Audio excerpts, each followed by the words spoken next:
Hi everyone, అందరూ బాగుండాలి, అందులో నేను ఉండాలి. మినపప్పు గారెలు చూసుకున్నారు కదా. నేనైతే ఇప్పుడు మీకు బీరకాయతోని గారెలు ఎలా తయారు చేయాలో చేసి చూపిస్తాను. ఫస్ట్ బీరకాయని తొక్క తీసుకొని చిన్న చిన్న ముక్కలుగా కట్ చేసుకుని ఒక గిన్నెలో పెట్టుకున్నాక ఒక స్పూన్ సాల్ట్ వేసుకొని బాగా కలుపుకోండి. కలుపుకున్నాక నీరు అనేది బయటకు వస్తుంది. చూపిస్తే వీడియోలో చూస్తున్నారు కదా, వాటర్ అనేది వస్తుంది, కానీ అది వంపియొద్దని పారియక్కర్లేదు.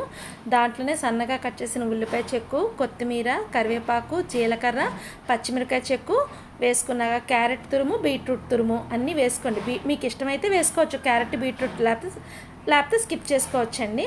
అవి వేసుకున్నాక దాంట్లో తగినంత వరిపిండి, ఎంతకైతే మనకి గారెలు వేసుకునే విధంగా రైస్ ఫ్లోర్ మీరు అలా వేస్తూ ఉండండి. వాటర్ అనేది వేయక్కర్లేదు, మీకు ఇష్టమైతే కొంచెం జల్లుకోండి. ఉండలా తయారైనట్టుగా చూసుకోండి. వీడియోలో చూపించినట్టుగా ఒక ఉండలా తయారైనట్టుగా కలుపుకొని పక్కన పెట్టుకోండి. ఇప్పుడు డీప్ ఫ్రైకి సరిపడినంత ఆయిల్ వేసుకున్నాక మనం బీరకాయ ముద్దని గారెల్లా తయారు చేసుకొని రెండు వైపులా వేయించుకుంటే రెడీ అండి.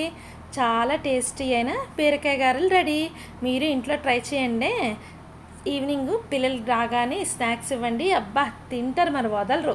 మీకు చెప్పిన మాట వింటారు. ఓకేనా? Thank you for watching. Bye bye.